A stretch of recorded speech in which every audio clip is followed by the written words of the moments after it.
Hello, everyone, and welcome. I'm Nick Bailey. I'm one of the co-founders of From Day One, which is a forum on corporate values. We're very much looking forward to today's webinar, and thank you so much for joining. Before we introduce today's speakers, I want to share something special that we have for today's attendees.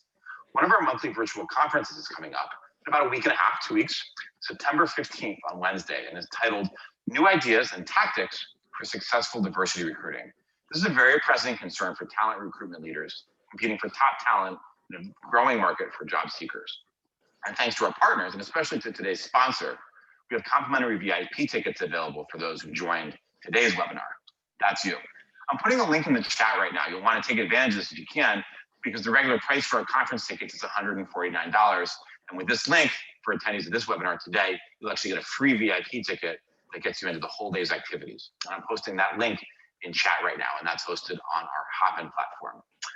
Now, on to today's webinar. Hybrid work has become a common phrase in many business and workplace circles, and with employees more dispersed than ever, the need is even stronger for alignment with a company's culture and goals. So, how can leaders communicate these values? How can they embed them in day-to-day work? And how can they create a two-way dialogue about them between managers and workers? Today, we're going to be exploring a particular and timely aspect of this theme, and the title for the session today is Building a Hybrid Culture. You can work from anywhere, but align from everywhere. The sponsor today is Betterworks, and I'm going to tell you a little bit more about them right now. Betterworks closes the loop between people, strategy, and results. They enable organizations to align even their most sprawling dynamic teams. Industry leaders like Intuit, Freddie Mac, Asurion, Udemy, Vertiv, HCSC, University of Phoenix, and many others rely on Betterworks to accelerate strategic growth by supporting transparent goal setting, enabling continuous performance, and gleaning real-time employee engagement insights. One more thing before we get started, a few logistical items. So this webinar is being recorded and it will be available on demand soon after the event. You can look out for an email from us that'll come in about 24 hours from now. And that email will have a link to this webinar if you want to watch it again or share with someone. That email will also have info on how you can get professional development credits for this session. Those come from SHRM, the Society of Human Resource Management, and HRCI, and you can get credits, and the details on that are in the follow-up email that you get tomorrow. Lastly, you can look out for a written account of this conversation. That'll be up soon on our website. And our website is fromday1.co. That's FROMDAYONE.co. About 45 minutes from now, 45 minutes into the hour, we're going to start our Q&A session. You can submit your questions now, anytime you think of them, anytime during the webinar. And that's on the Q&A button. If you're in the Zoom client, check the bottom of your screen for the Q&A button. You can type in your questions there. And now I'd like to introduce our moderator, the insightful and congenial Lydia Dishman. She's the staff editor at Fast Company. She's an expert on topics that include leadership, technology, and the workplace. She's also written for CBS Money Watch, Fortune, Popular Science, the New York Times, and many others. Lydia, thanks so much for hosting today, and over to you. Thank you so much. And thank you all for joining and spending the next hour with us. We are so grateful for your participation. And we do have a very timely topic. So timely, as a matter of fact, that in the last hour, I received some new data from Manpower Group Research, and it was titled The Great Hybrid Divide. And it's a survey of over 45,000 employers in 43 countries. And one of the findings was that employers globally expect 69% of employees to be back in the workplace, on site or in the office, full time in the next 6 to 12 months. But for workers, the employers are saying 27% of employers claim they won't be looking to offer any flexibility to workers whose job can't be done remotely. So there's this growing divide in how we're looking at this return to work, returnship, whatever you want to call it, hybrid work arrangements. And Society of Human Resources also illuminated a striking difference between employees and leaders. It said that more than half, 55% of the 1,200 workers surveyed said they prefer working remotely 3 days a week. On the other side, leaders, 68% of them, US executives, said workers should be in the office at least 3 days a week. And their concern was that company culture would not survive a purely remote work model. So the larger question is, does a company's culture only reside within the four walls of a traditional workplace? Obviously, the past 16 months has been a radical experiment to see just how deeply into the remote workplace a culture can reach. Leaders have been tasked with keeping their fingers on the pulse of personality and productivity of their team members.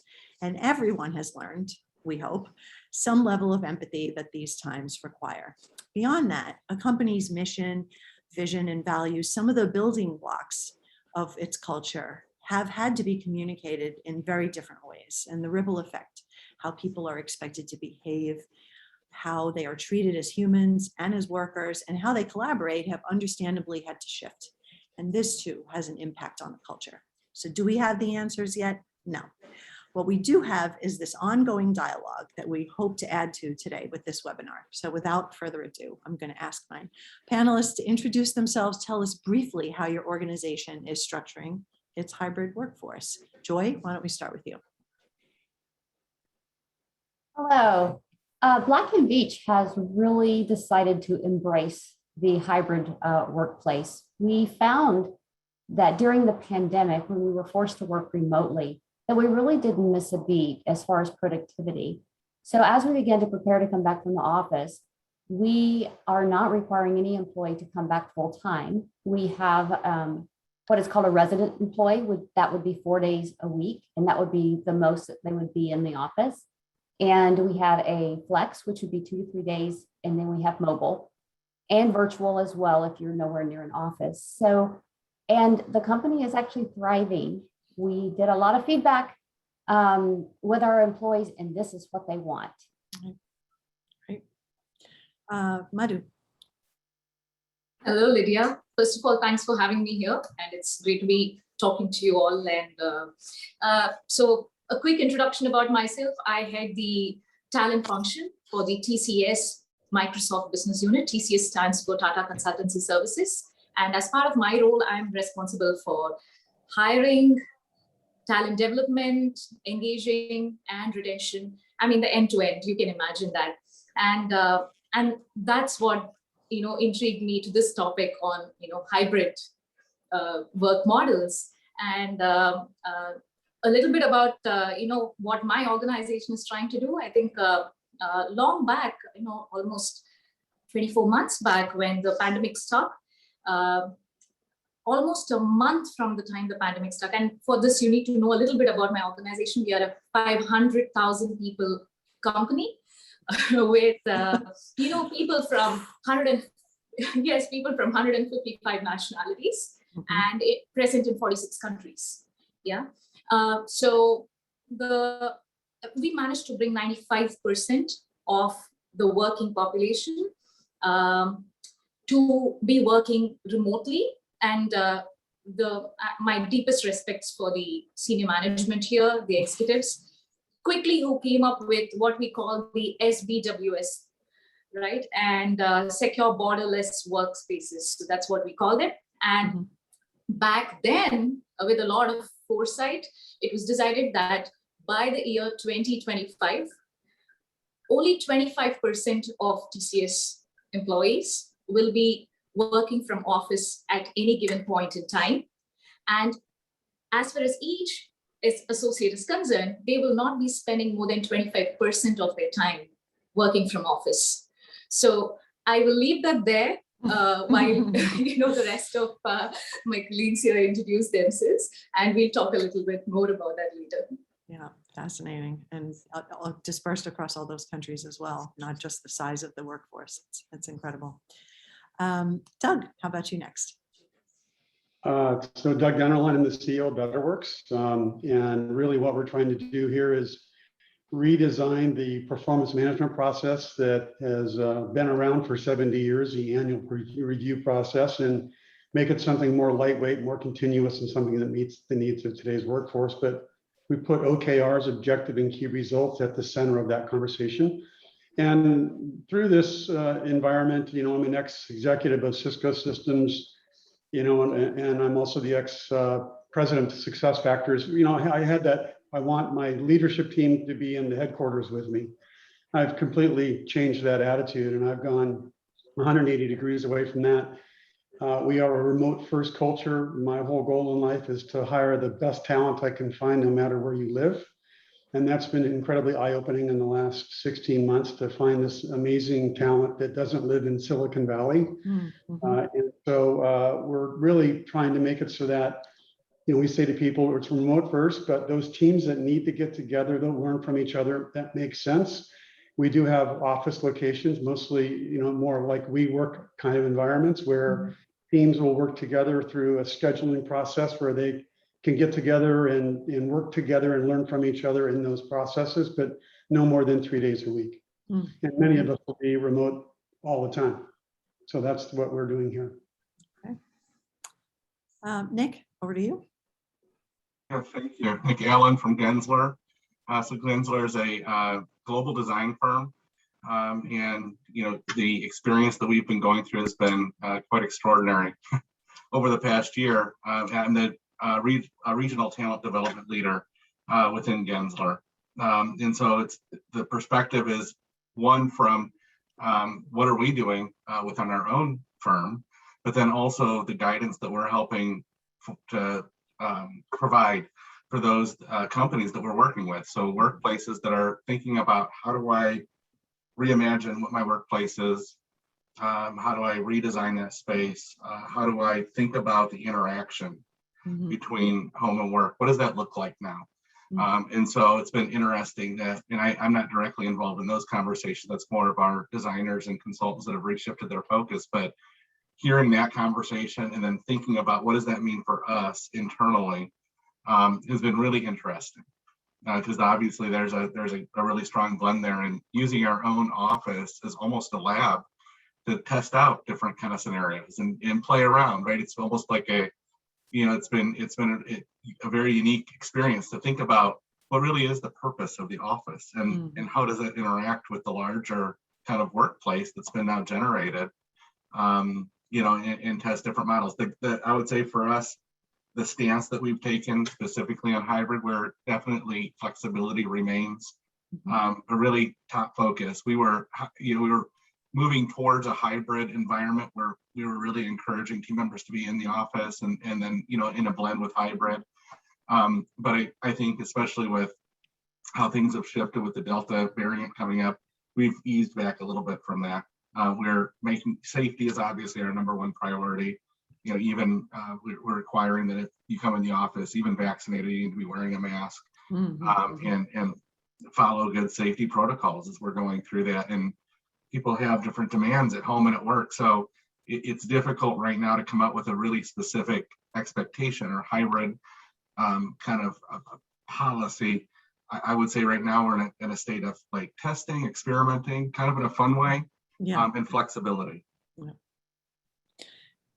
As I said, it's sort of the whole thing is a sort of grand experiment, and we're just playing it one day at a time, right?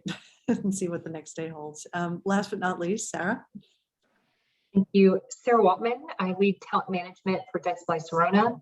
Dentsply Sirona is the largest manufacturer in the world for dental products. Our situation is somewhat unique from some of the other speakers in that we have a large manufacturing population. And so with most of our employees being frontline employees that have to go to work to manufacture our products, we had to think of something that could work for everyone. And so our underpinning is flexibility is for everyone. So we came up with flexible work guidelines. And part of those guidelines are really sharing different ways that different populations within our workforce can benefit from flexibility. And what we really are trying to do as part of our hybrid model is not be prescriptive. We recognize that what each person needs to do their best work might be different, whether sometimes being in the office or being permanent remote or being permanent in the office. So we really wanted to let it be a discussion that happens between employees and managers. So lots of challenges with that because it leaves a gray area. But really trying to focus on helping each individual get to their best work, and we know that looks different. So we're playing in some new space. Playing in some new space for sure. But don't go yet, Sarah, because I'm going to start the next question with you, and then we'll go back around the room. How is this new flexibility specifically working for you? I mean, I feel like this whole notion of alone together yes, some people are returning to the office. As you said, the manufacturing people have never left. What sticks out for you that's actually working? I actually think it leveled the playing field. With so many employees across the world, we were spending so much of our time behind a closed door, trying to communicate. And sometimes we'd have offices full of people with one person on the phone, awkwardly trying to participate. And now it feels more balanced because with the majority of people actually remote, I feel like everyone's getting a fair chance to participate. As a disabled employee myself, I feel like it is a much more conducive environment for my situation. And I've noticed that many more people that are diverse in our organization are being able to participate in a more level playing field than ever before. So I'm excited about that.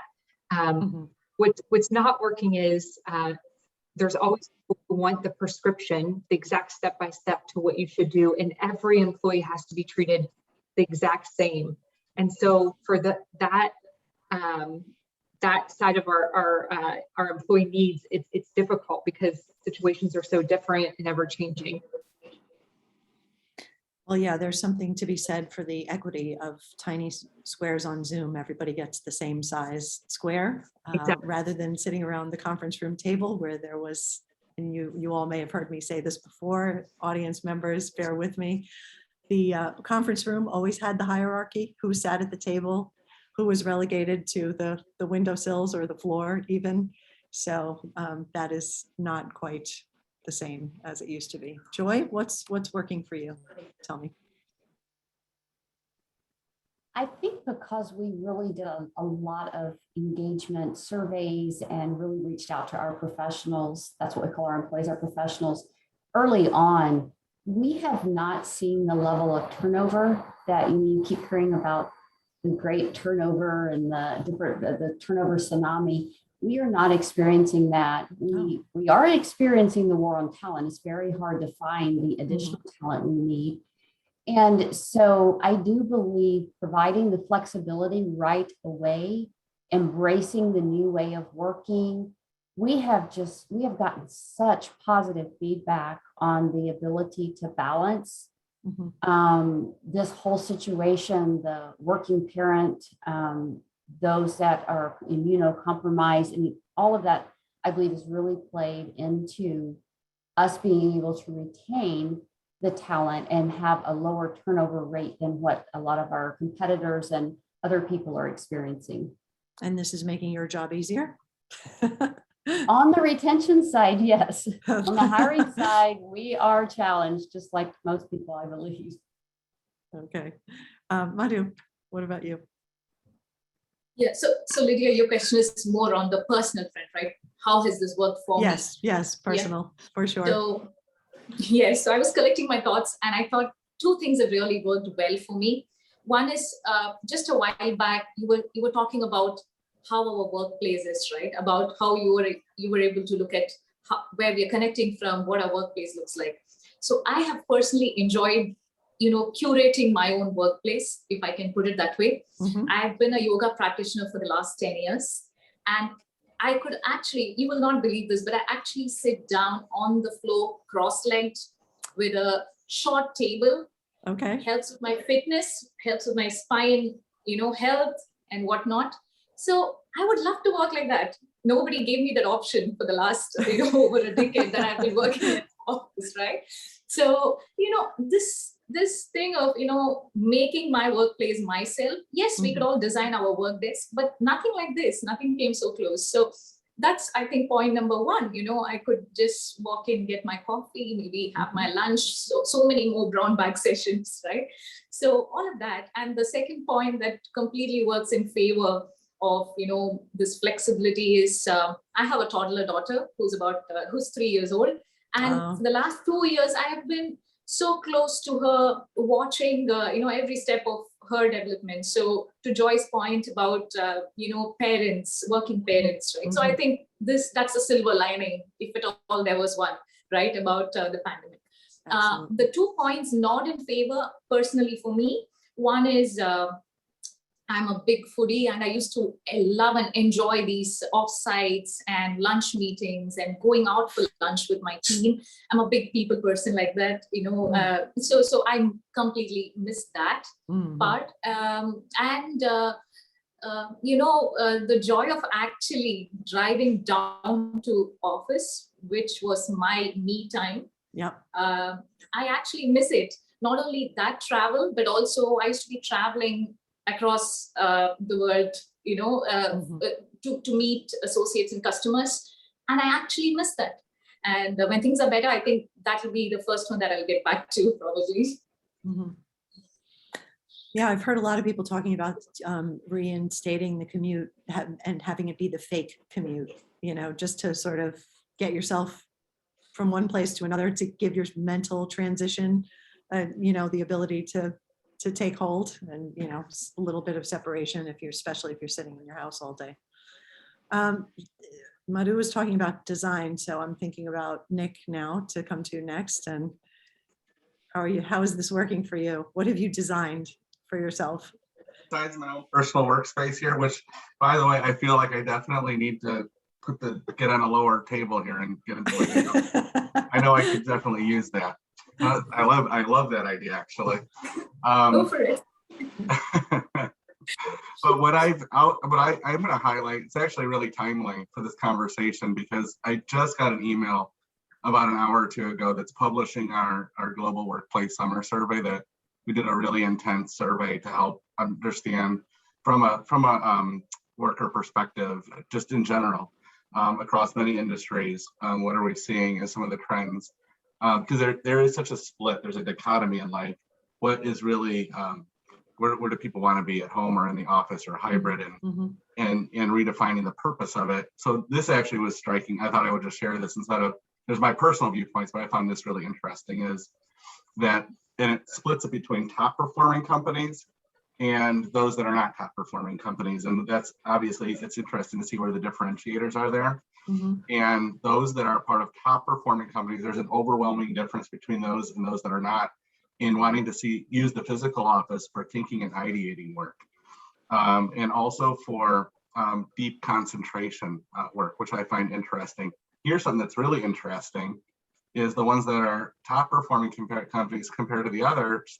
The others saw a need for the office for feedback and having those conversations, where that was a less of a percentage for top performing companies. So, which tells me that top performing companies are well adopted at being able to provide feedback and have those types of conversations in any environment, right? So that you don't need to have that physical face-to-face. But I think this resonates with me in a big way, because I think day to day, and it's interesting. So when I broke it down to like day-to-day work, like emails and reading and writing, connecting with team members, et cetera, it was pretty split, like whether people want to be in the office or hybrid. But I experienced that personally. I think where I really missed the physical office is being able to do like more of that upfront ideating, or like, if we're going to, as a team, like, let's think about like, where are we trying to go directionally, and like, what are our big goals, and we'll put that up on the wall and generate that. I've tried to do that on like a mural board and such, but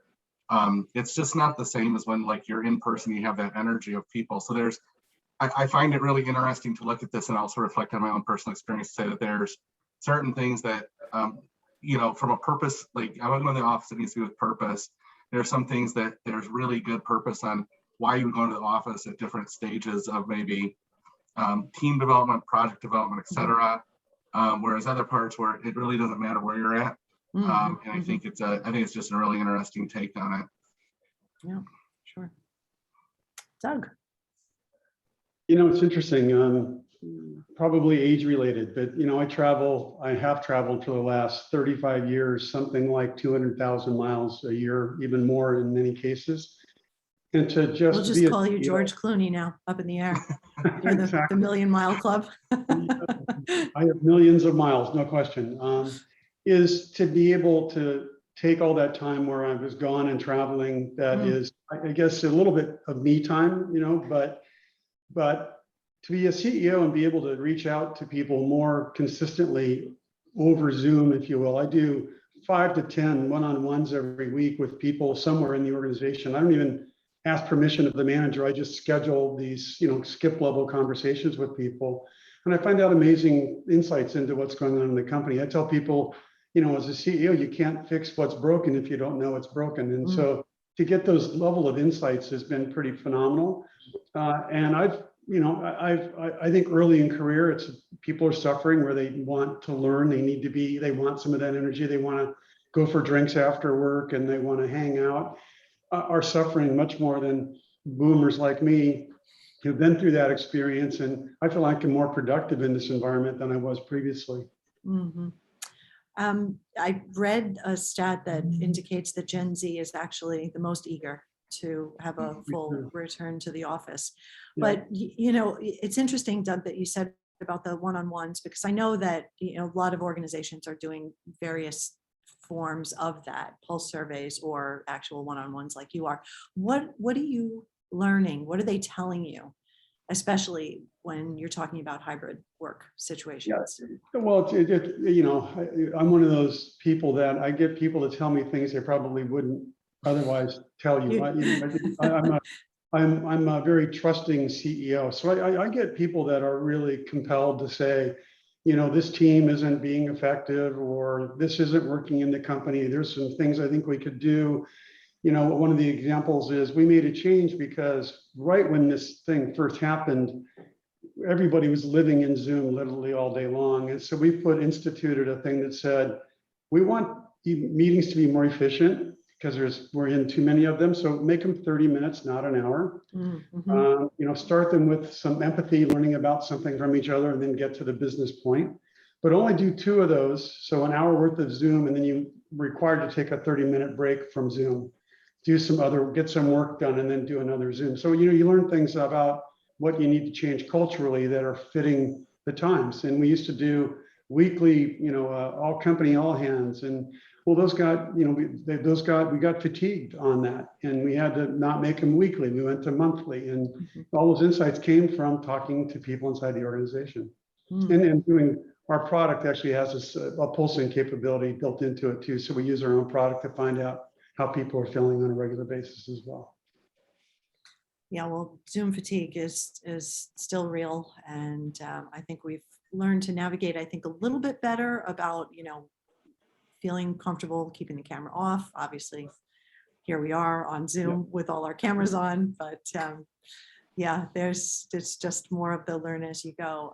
Sarah, what you talked about having this be very personalized, your efforts in making hybrid work.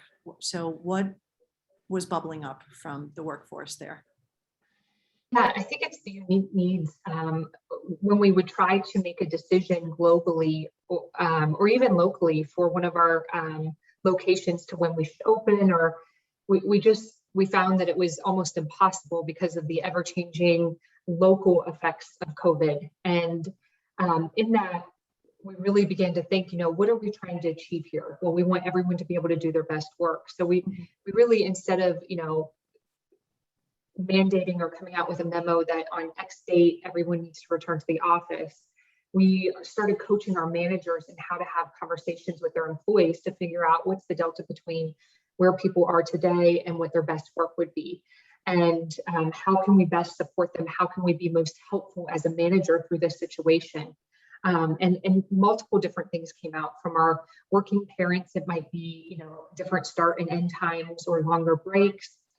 For some of our employees that are in different locations across the world, our Asia Pacific employees, allowing them to maybe have a different schedule since they were already working over to catch up with some of their US counterparts.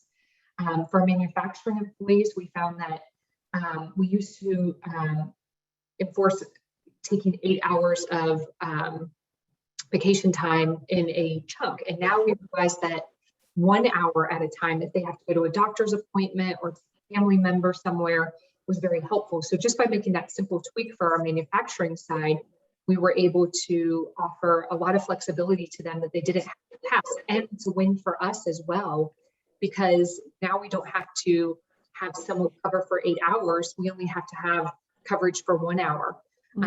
So thinking just through some of those things, coaching some of our manufacturing employees how to have trade conversations. So if they need to take some unplanned time off, how they might negotiate that with some of their peers and some of the pros around that, and being respectful and making sure you show up for that shift.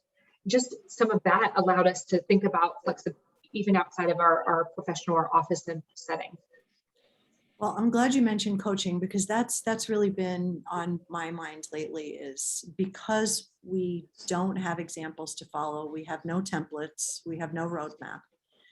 What are you all, and this is a question for all of you again, what are you doing in terms of training or mentoring leaders to be able to work within this flexible structure?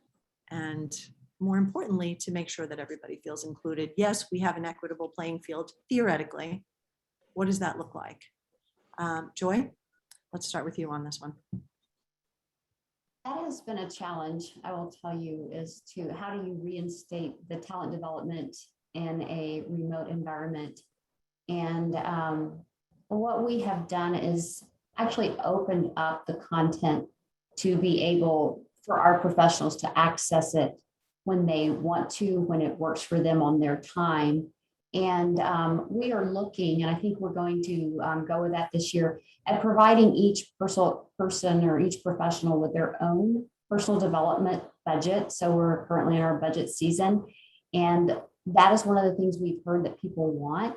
Mm-hmm. And then also providing them a catalog of the different types of development that they may want, and allowing them to use credits or to access it on their own time, as well as obviously providing those required types of technical training for each of their roles. But that has been a challenge in this environment. And frankly, I think someone else mentioned this. Everybody, Doug mentioned this, we were just working so hard that the development side of things just kind of went to the side, and we're finally coming up for air and realizing we've got to continue that development and working on better ways to do that. But instead of having a lot of classes where people have to attend at a certain time, what we've done is made it accessible, assign it to them, they can go take it and consume it on their own time, is where we are headed. Yeah, definitely on demand works, especially if you're working asynchronously. Madhu, are you training leaders to be Sure. able? So I got the question. Yeah. Thanks, Lydia. So I think, so I'll first start by saying that it's very interesting to observe, and I'm not just coming from the perspective of my organization alone. As consultants to our customers, we are seeing this, happen across the industry, across various industries, right? One is we are seeing leaders emerge during the situation, contrary to what we may all have believed, right? So leadership styles are truly emerging. For example, your typical charismatic leader is not able to be charismatic anymore in the workplace because they don't have their body language. They don't just have the charm, right? Because, your virtual meetings make it difficult. Exactly. So we are seeing that new leaders are emerging. Those who are articulate, maybe not very extroverted, but who are able to use their, use their writing are emerging as leaders, right? So mails, effectively using emails was never a leadership quality earlier, but it's truly getting noticed these days, right? So I would like to say that leadership is very different. It has taken a very, tactical shift right now.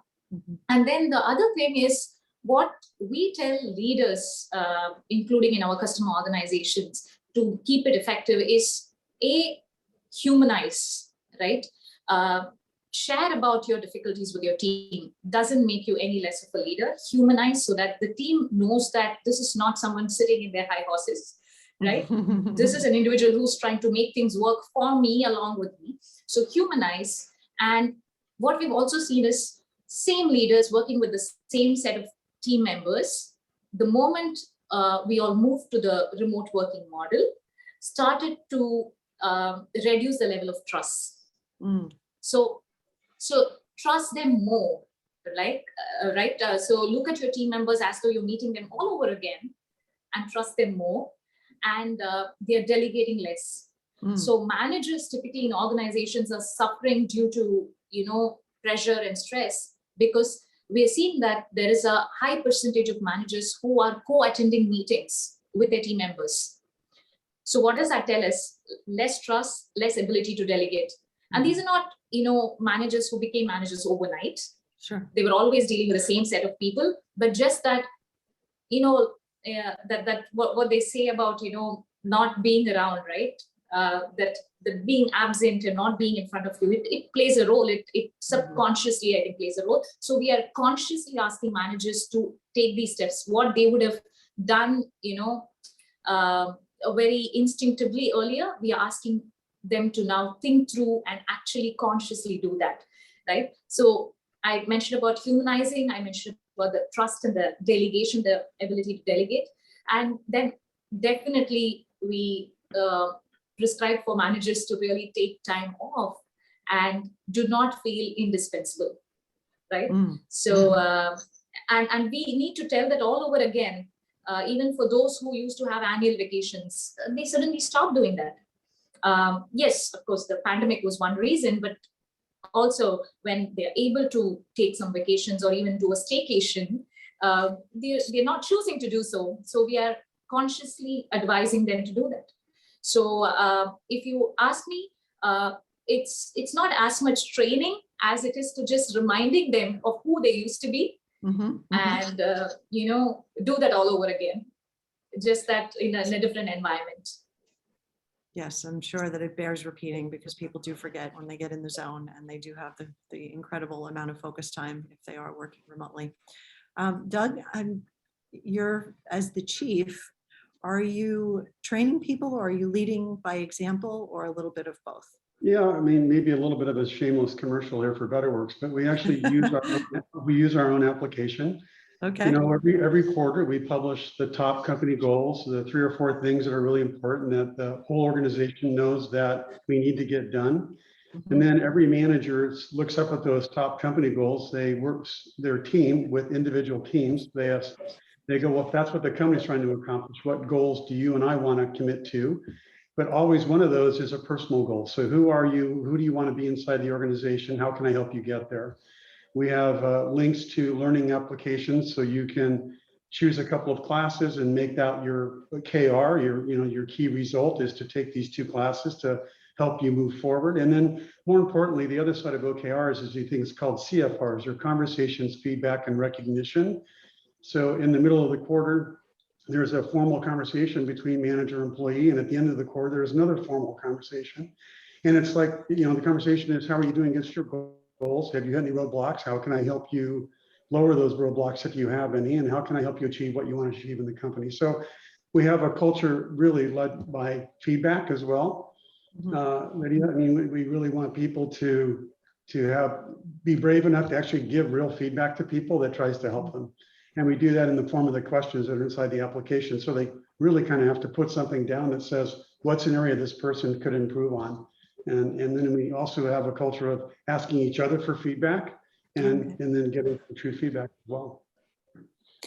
Well, that's a nice segue into my next question, which is about culture building exercises. I know that, if you'd asked this question in April or May of last year, there were all sorts of, Zoom parties with Zoom teenies and, theme things, games to play and stuff like that. Now, what does that look like? Are you doing culture building exercises, specifically, as you said, Doug, that align employees with company values? Nick, any insight there? Yeah, so we did a leadership conference, actually 100% virtual. It was a 3-day workshop, not 3 full days. It was more like the afternoon, evening, but 3 days of it. We call it our advance, and invite all of our leadership into the conversation. And it was just leveraging everything that we can virtually to really bring in the conversation. bring alignment, think about how we're building and recognizing the culture of who we are, and also providing some direction. So like we had all of our different kind of studio teams, which are departments, created videos of who they are, what they represent, where their focus is. They did it in really fun and creative ways and shared those videos. We had, of course, we had like breakout room discussions, whiteboarding activities. We actually brought in a local artist from our community, that a singing artist, and she helped develop a song of what we were going through, and specifically how it kind of applied for our firm, and sang that for us. And that was a really special moment. And like the comments were just going off the charts as she was doing that. We had a futurist. One thing that we recognized is that it was hard, especially looking back, 6 or 8 months ago, it was really hard to think ahead more than a month or 2 or 3 because the future was so unknown. Mm-hmm. And so one area of big focus for us was to bring in a futurist panel that brought in different futurist perspectives and really start to paint a picture of what they see is like looking like 10 or 20 years from now. And what was really interesting about that is that when you started looking through the lens of the future of where we're going to be 10 or 20 years from now, we found that where we're at today is less of a setback, and it's become more of a catalyst towards that. Mm-hmm. And like, how do we as individual leaders start to think about what we can be doing to think about not just overcoming the obstacles that are in front of us right now that seem so daunting, but like, how do we use this as a catalyst to like propel and help propel, each other and our firm forward towards that vision. Where we're at today, that was, I think about 8 months ago or so that we did that conference. Today, there's definitely more of an appetite for wanting to be in person for those types of events. Back then it was that we had to be virtual. There was no other option. And I think now it's thinking about how do we do that in a really safe way? How do we do it in a thoughtful way? How do we not just come together for the conference, but maybe there's particular parts of it that we'd want to gather together for. Maybe there's some things we can be doing in advance of the events, but then, have that in-person experience and then have a virtual experience that all kind of interplays together with it to help build that overall experience. Yeah, for sure.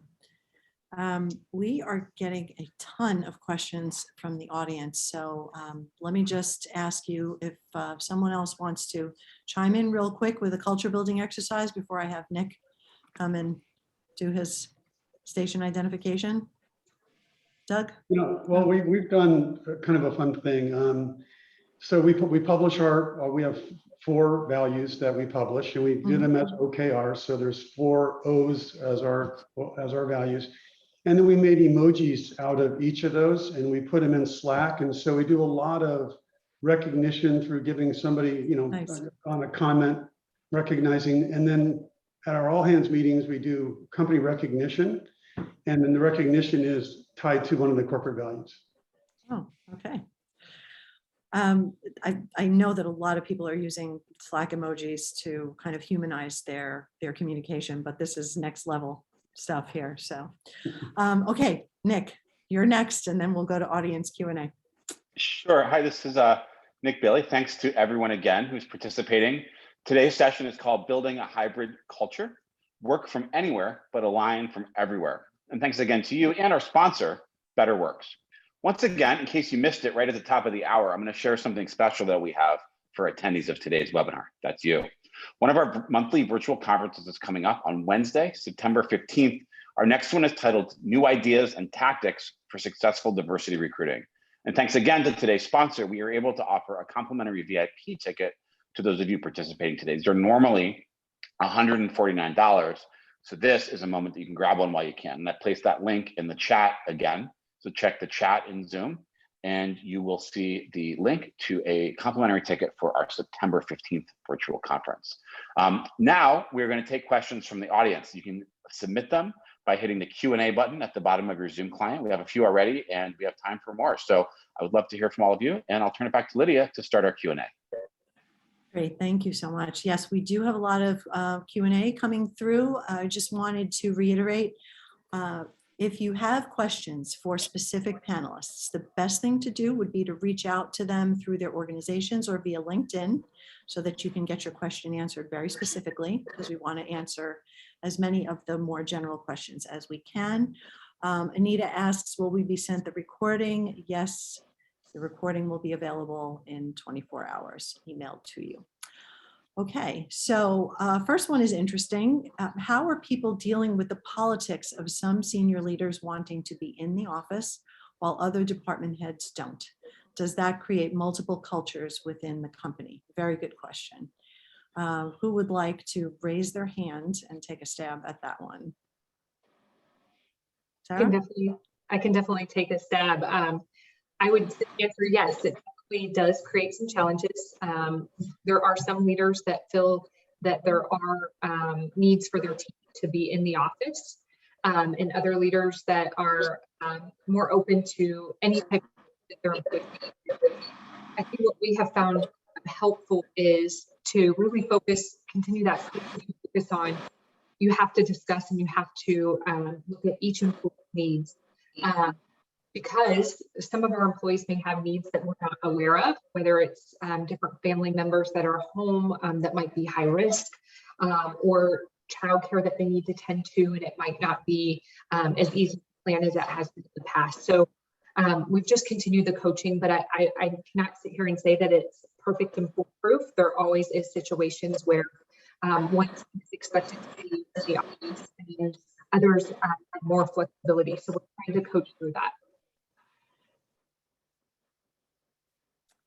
Someone else? Ed, Nick, Joy?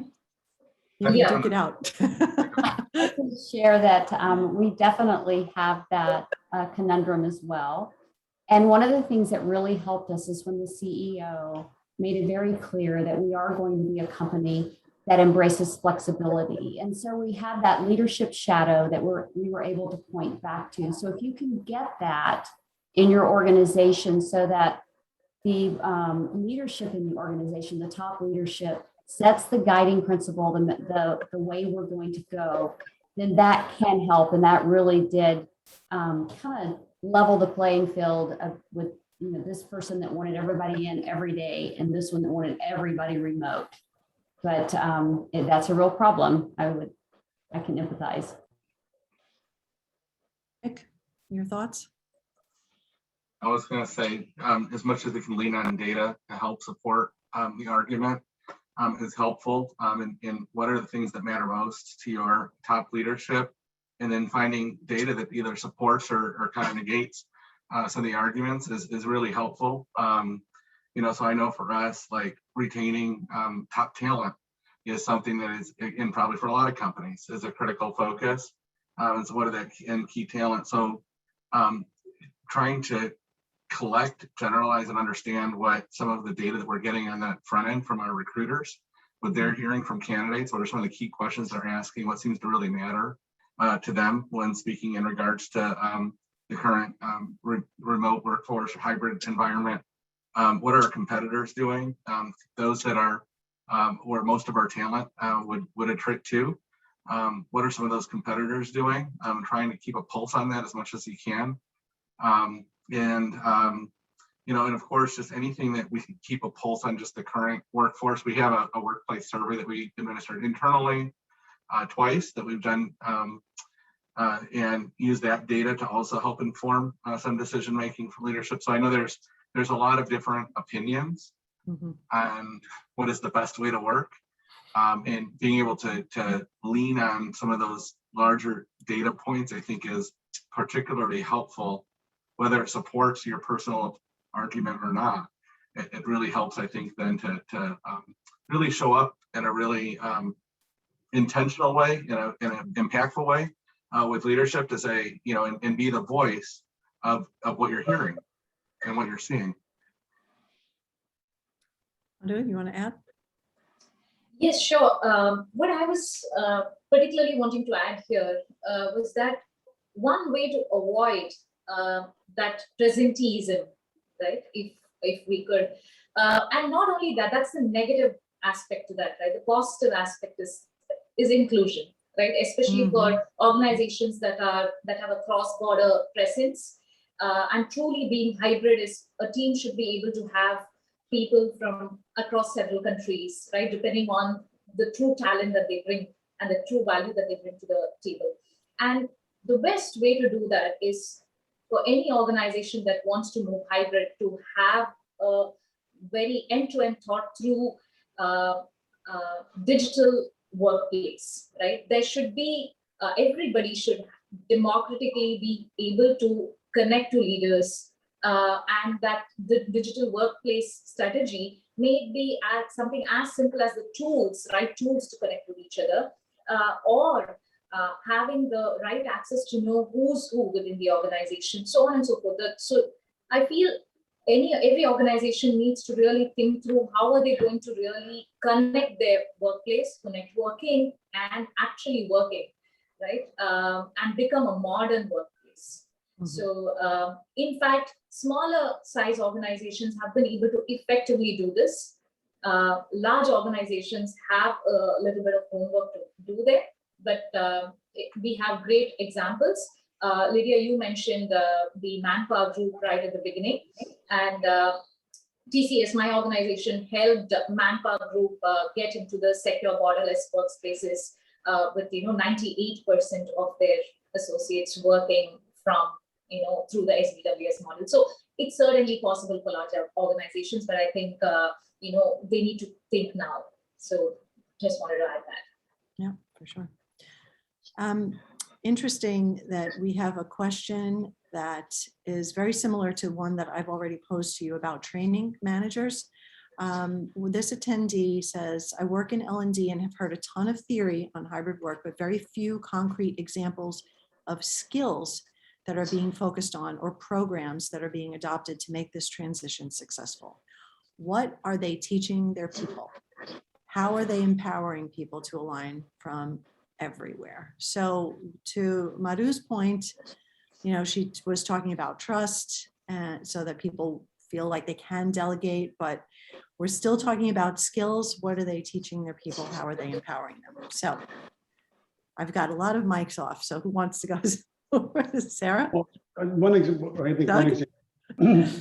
Go ahead. Well, one example that is that, as an example, I'm an ex-CEO of a company called WebEx, and so it's really important that people learn how to do this, Zoom or WebEx or whatever. Have your camera in the right position. Don't have it, to put your laptop down and now it's in your lap, and be present. And so level the playing field. So this is how you have to show up, learn how to use this application to show up at work. And many people don't, they're off mute, they're creating disturbances. So we literally train people on the technologies we're going to use to work remotely, as an example. Okay. I'll kind of go off that with some very tactical ways that we've done it. So as we went into our performance management season this year, the examples we recorded were actually examples of a virtual feedback session. And so allowing the managers and the employees, before they see the process, to actually see it in scenarios that were playing out virtually. Additionally, as part of our leadership development programs, which we've brought all in-house, and we are doing virtually, we have an orientation for the training to actually show the best virtually how they can leverage this new experience through their entire learning journey. So just really two tactical ways when you're going through processes, instead of the standard manual handout for management, use some scenarios where it's virtual. You might have an employee in a different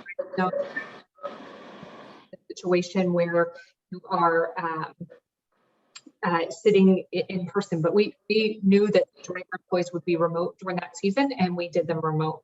And I think just seeing it modeled is really. Yeah, for sure. Additional thoughts, skills, what you're empowering your people with? Okay. Yeah. Go Lydia, ahead. could Yeah.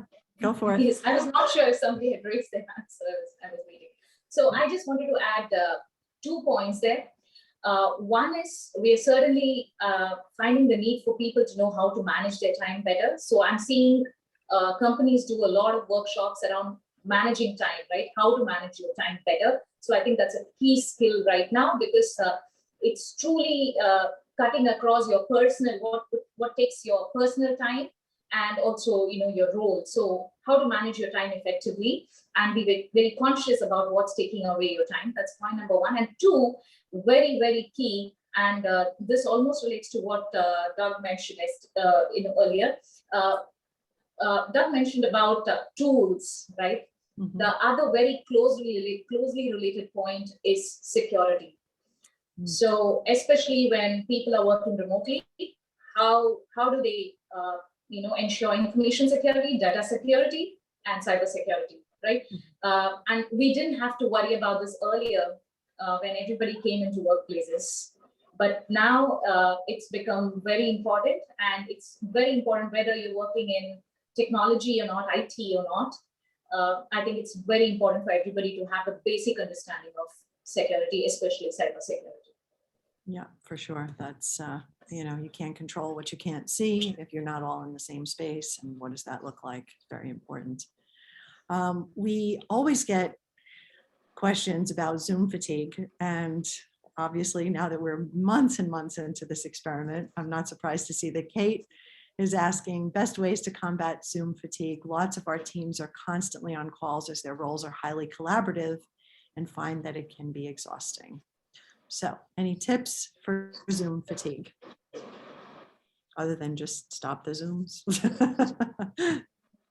I think if you let people have the option of having video on, I usually like everybody to have video on, but in this environment, in the home, and how you're feeling. And if you're just not ready to have your face in a meeting all day long, 8 hours a day, just to take it off a video, I think that relieves a little bit of the stress. And again, my earlier suggestion is just don't let your teams do Zoom, take breaks. And the other thing that we do is we tell people, we want you outside of a lunch hour, we want you to take another hour and we want you to go for a walk, do something for you that isn't work related, and walk away from everything for a little bit.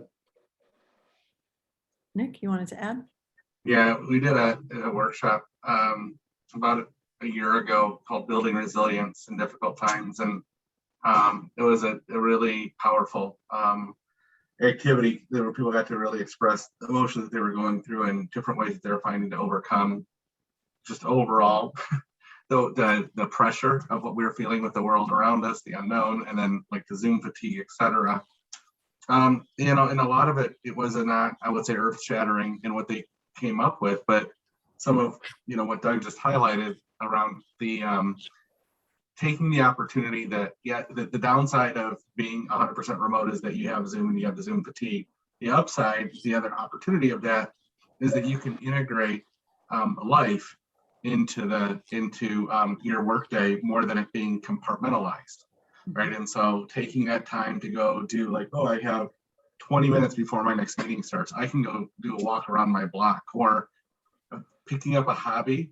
And then being able to, I have a few minutes. I'm actually going to do a little bit of hobby work right now, just to get my mind out of work and out of the Zoom calls, and just and it's really healthy, right? It's really healthy to take those breaks. And I think it was interesting how many people were leaning on that to help balance life, not just Zoom fatigue being a part of it, but just in general, there was just so much that we were trying to navigate mentally and emotionally. And those were some of the things that were highlighted. Yeah, and I also heard that some people take Zoom calls while they're walking. If you have the option to keep your camera off, then that is a great way to participate in the meeting, but then also, you're doing double time. Unfortunately, this is all the time we have. We are a minute away from close, so I have to ask Nick to come back on, but I do thank you all for sending in the questions, and to these stellar panelists, Joy, Madhu, Doug, Sarah, and Nick. Thank you so much for being with me today. Over to you, Nick. Thank you, Lydia, and thank you to all of our wonderful speakers today, and thanks to you for attending. That was a great conversation, and thanks especially to our sponsor, Betterworks. If you'd like to join us for more virtual events, you can head to our website. That's fromday1.co, fromdayone.co, and check out more of our upcoming webinars and virtual conferences. On Wednesday, September 15th, will be our monthly full-scale virtual conference that's got panel discussions, workshops, networking. It's a different format than the Zoom webinar you're on today. This one is called New Ideas and Tactics for Successful Diversity Recruiting. Again, visit our website at From Day One, and you can look in chat where we have a complimentary link that I mentioned a few times already. On Tuesday, September 21st, we have a webinar called The Inclusive Job Interview, how it's making tech recruiting effective, efficient, and equitable. And on Thursday, September 30th, turning open enrollment into an employee retention strategy.